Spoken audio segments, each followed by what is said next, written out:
If you think you already know how the story of ice and fire ends, guess again, because the winds of winter are blowing.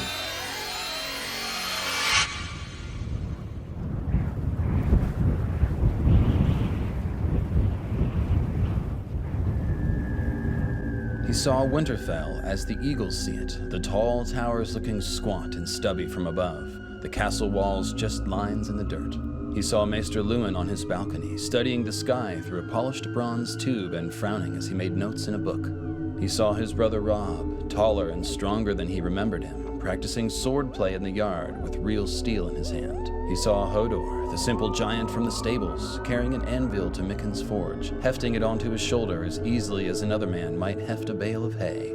At the heart of the Godswood, the great white weirwood brooded over its reflection in the black pool, its leaves rustling in a chill wind. When it felt Bran watching, it lifted its eyes from the still waters and stared back at him, knowing. And what does the weirwood know about Bran's future? All sorts of secrets, presumably. Presumably. It's very creepy, honestly. The shapes of Morrow's not yet made. Exactly. And I am LML. I'm here with Quinn from Quinn's Ideas.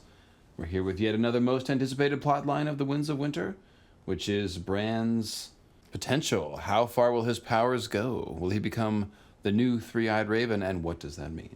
All right, to set things up, we got Bran, Mira, Bloodraven, Hodor, and the Children of the Forest waiting in the cave underneath the tree in the north. They've been there for days, weeks, maybe months. We don't exactly know how Because long. they're gonna need a montage. Yeah. We got a sickle moon human sacrifice montage. So yeah, hard to tell, but definitely some amount of time has passed. He's doing his Greenseer training thing. And so, right where we left off, Jojen has been actually missing in the last chapter and wasn't seen in the Weirwood paste scene. That's right. He disappeared, and then Mira seemed upset. And the next scene, Bran's eating the paste that looks like blood and maybe even peculiar. flesh. So, you know what's going on there. And then we have Bloodraven has been trying to teach Bran to use his magic in the cave. And Bran has just taken the Weirwood paste where he left off in the chapter and begun to expand his green sight. That's right. His last chapter ended with him having one set of visions in the Weirwood throne and then being carried to a sleeping chamber and having a second set of visions. And that's the last we've heard of Bran. So presumably he's having more visions and tripping his little stark nuts off, as I like to say. And anyways, so the question is, will he leave the cave? Probably. If he's going to be king, which it is confirmed that is going to be... He'll have to leave the cave. Right. And in case you didn't know, some of the endpoints of the show, we've gotten a little bit of information about, what's going to be different or similar in the book. The showrunners have owned more of the Danny John part, whereas they've quickly said that King Bran was one of the... George R. Martin's Right, part. it was that third, moment that they talked about for years and years. So that is going to be the same, and presumably he can't be king from the Weirwood cave, so he's going to leave the cave, and that's pretty much the setup. So first question, and this is an interesting one for me, will he download or will he Wi-Fi? Those are the terms we're using, but go ahead and explain what we mean by that. So Bran could be remotely connected to the Weirwood, right? So Bran has had past streams without sitting on the Weirwood throne, so it's like connecting, like Wi-Fi. Or Bran could have all of the Weirwood net collective, whatever you want to call it, downloaded into his mind and have all of it taken out of the Weirwoods and put inside of him. Right, and these are two completely different possibilities. With the first one, we've already seen, like I said, he had a second set of Weirwood visions after he was brought to his sleeping chamber, when he wasn't connected to the Weirwood throne. So it seems like, we're going to get into this more also, it seems like Greenseers potentially can maintain connection to the Weirwood net without actually touching it or sitting in the throne. But the show looks more like the download, doesn't it? Yes. It seems like they talk about him as if he's the last Greenseer. As if he's the last one. That's right. the whole point. The Night King wants to kill him because he's got it all inside of him. Right. In the show. And it's a little far afield, but I've got a whole line of research basically speculating that Greenseers were, never supposed to be inside of the Weirwoods. And so it's kind of one of those abominations like Azor Ahai killing Nissa Nissa. And ultimately the idea of getting all of the Greenseer hive mind out of the Weirwood net, it appeals to me a lot. It's like kind of like leave the trees alone. Yeah, they don't really invaded them. Yeah, I mean they're being.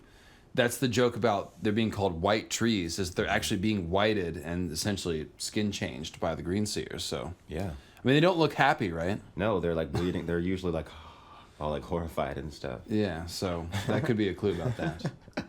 And one interesting thing, Quinn, about the download possibility is the idea of Bran having the entire Weirwood net knowledge in his brain, but he's the last one with access to it. So you really see the Bran-Sam partnership going somewhere where it's like, well, we've only got however long Bran lives to basically write down all of history. I don't know. I like that idea a lot. Yeah, that's pretty cool too. And then there's also the point that we were going to talk about is if Bran is downloading the consciousness of the Weirwood net, how much of Bran is actually going to be left over.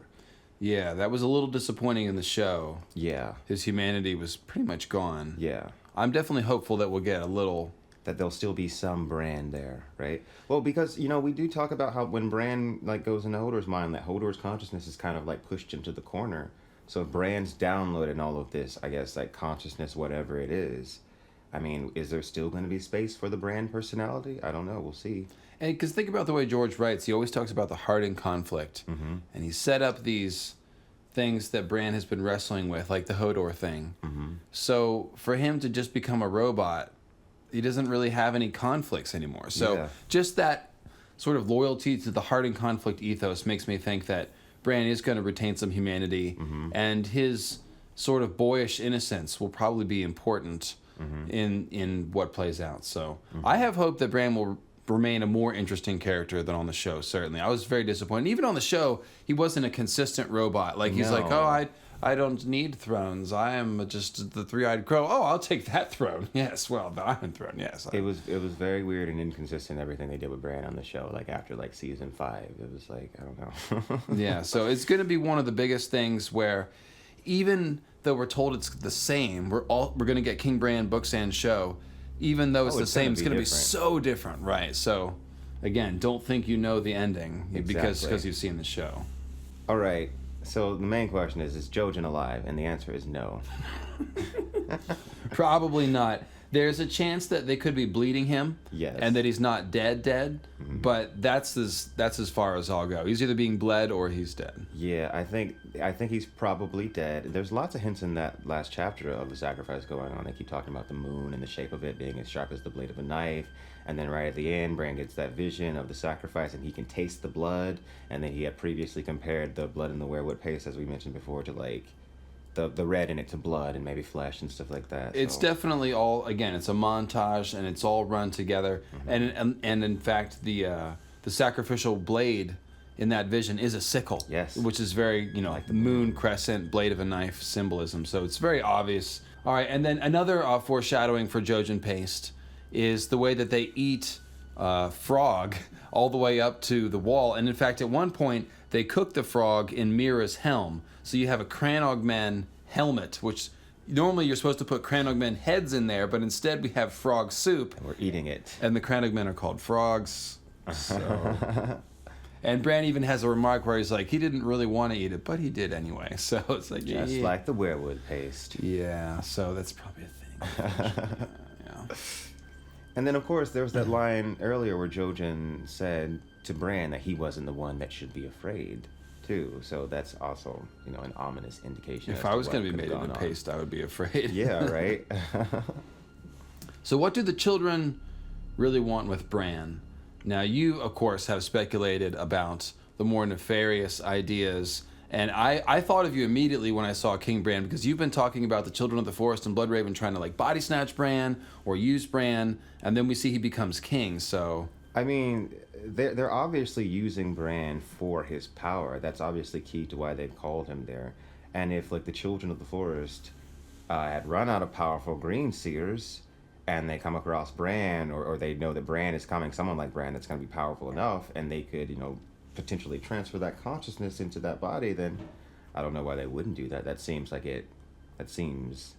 pretty obvious. Checkmate, as they say on another YouTube channel. I mean, that's how it reads in the show. If you just look at the show, that's what looks like happened. Bloodraven specifically is it's time for you to become me, and then Bran becomes a totally different person and ends up on the throne, and no one knows why he's acting the way he's acting. And so that connection of whether or not Bran is still tethered to the Weirwood net becomes very important. Because if it's a download, where the Greenseer hive mind, the whole knowledge of history is just plunked into Bran's skull, and he's the last Greenseer, then it really isn't the Children of the Forest becoming king. He's no longer connected to that. So he's basically taken the human mind out of the Weirwood net.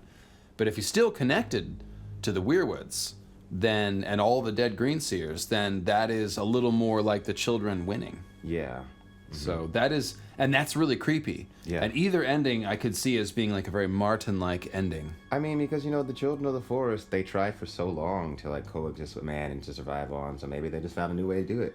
And it raises the whole question of, what are they even doing with Bloodraven and human Greenseers? Yes. It could be that it's just the odds, but it could be that by taking human magicians and sort of not brainwashing them, but co-opting them to their worldview, that is a key part in stemming that tide. That's one thing that always stood out to me, the fact that they've got a human on their throne, their Weirwood throne. That's like, there's a lot of questions there for sure. And so we've got a quote ready about, like I said, the odds of skin changers and when they're born. So let's go ahead and cue that one. Only one man in 1,000 is born a skin changer, Lord Brynden said one day after Bran had learned to fly. And only one skin changer in 1,000 can be a Greenseer. I thought the Greenseers were the wizards of the children, Bran said. The singers, I mean. In a sense. Those you call the children of the forest have eyes as golden as the sun. But once in a great while one is born amongst them, with eyes as red as blood, or green as the moss on a tree in the heart of the forest. By these signs do the gods mark those they have chosen to receive the gift. The chosen ones are not robust, and their quick years upon the earth are few, for every song must have its balance. But once inside the wood, they linger long indeed. 1,000 eyes, 100 skins, wisdom as deep as the roots of ancient trees. Greenseers. So that's kind of like the most likely answer for why they need Bran and Bloodraven, is because just 1 in 1,000 and then 1 in 1,000. So these are very long odds to find Greenseers. And the children of the forest never reproduced that fast. Right, and they're few in number. So that's probably the answer.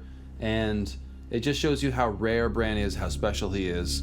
And he's very powerful. I mean, he's able to do things that Bloodraven either thinks aren't possible or is telling Bran aren't possible. Because he's afraid of them. Right, and it's a question of whether or not he's being dishonest or whether or not he just literally doesn't know.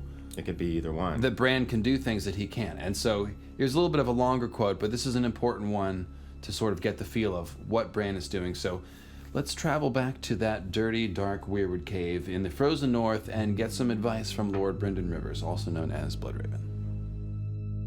Winterfell. I was back in Winterfell. I saw my father. He's not dead. He's not. I saw him. He's back at Winterfell. He's still alive. No, said Leaf. He's gone, boy. Do not seek to call him back from death. I saw him. Bran could feel the rough wood pressing against one cheek. He was cleaning ice. You saw what you wished to see. Your heart yearns for your father and your home. So that is what you saw. A man must know how to look before he can hope to see, said Lord Brynden. Those were shadows of days past that you saw, Bran. You were looking through the eyes of the heart tree in your godswood. Time is different for a tree than for a man. Sun and soil and water. These are the things a weirwood understands, not days and years and centuries. For men, time is a river. We are trapped in its flow, hurtling from past to present, always in the same direction.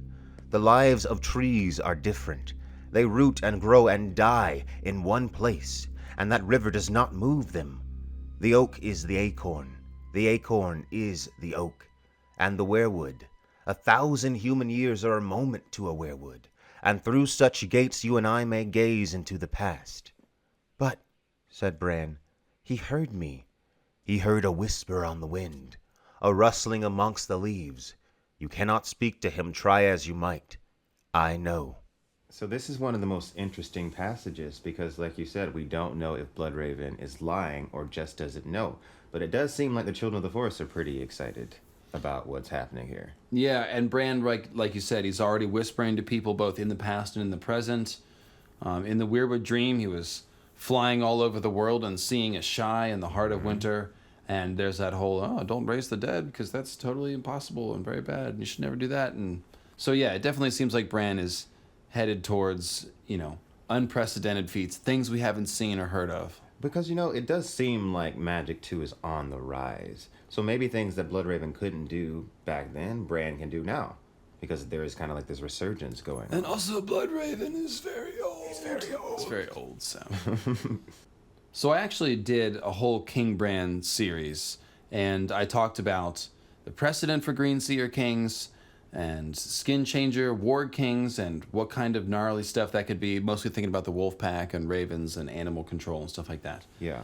But I also wondered about the narrative purpose of King Bran, because it didn't make sense in the show, really. No. For him to say, I don't want to be the Lord of Winterfell, I can't be the Lord of anything, and then all of a sudden he's king. I'm king. So the narrative purpose, I think part of it has to do, if we get that download, he's basically a transition figure. He's the last Greenseer, and being able to write down all this history will help modernize Westeros a little bit. It'll help pin things down in a more concrete way. I could see Bran partnering with the Citadel, and he might even be the last king. Like a lot of very popular ideas that Bran's going to help transition to something less like monarchy. And the idea of him as this historian, you know, it sets him up to be a very transitionary figure. It's the last Greenseer, last king, can't have children. So I think it could be resonant thematically. Yes. And then the other option is, if it's not a download, then it's more like, you know, the nature spirits taking over and ruling over everything. Yeah, because that's the whole thing about the She and all that. It's like they've been crossed and they're going to have their revenge. So the idea that the Greenseers would have the last word over ice and fire, Yeah. it kind of makes sense. Yeah, totally. It was their kingdom first. And a final interesting question that we have to think about is, will the others attack Bloodraven's cave like in the show? Yeah, it seems very possible. Not necessarily a given, Yeah. but that was one of the most hair-raising scenes on the show. It was so good. Yeah, it really was. So if George writes something like that, it'll be very exciting. I do, as I mentioned before, I think the hold the door moment might be not there, but at some sort of door in the wall, just because Hodor's original name in the books is Walder, which is like Waldor. Since Hodor is hold the door, Walder could be like Waldor, but I do think that an attack sort of makes sense. Something's got to force him to leave. And Bloodraven is that sort of tropey old sensei that dies, you know, eventually. The attack will happen. At the very least, they're going to get attacked while they're leaving the cave, because the others know they're there. They attacked them before they got there. So they don't want Bran to get to wherever he's supposed to get to. You think Cold Hands might pop up again? Probably. Yeah, or maybe does somebody have to go and help them, John? Or It seems like somebody's got to help them. yeah. Bran can't really do it on its own. yeah, Mira dragging the sled through the woods. That like, was some. See, that's, I mean, they journeyed a long way to that cave. So yeah, that's why I'm like. I mean, you do that really good scene, and then you show me dragging him through the woods, with all the White Walkers chasing them. I will say that Cold Hands' little like burning That's cool. flail or whatever it that's was. supposed to be. That was pretty cool. Yeah, It it looked didn't cool. have to make sense. It was so cool. But Would rather I- have the elk. I love Cold Hands. I want to see more of Cold Hands. It makes sense that he'd still be around, or maybe John will be there, or maybe even Dany with the dragons. So Heck yeah. yeah, lots to hope for with King Bran and Greenseer Bran and all that stuff. So thanks for tuning in. We'll see you again next time with another most anticipated Winds of Winter plotline.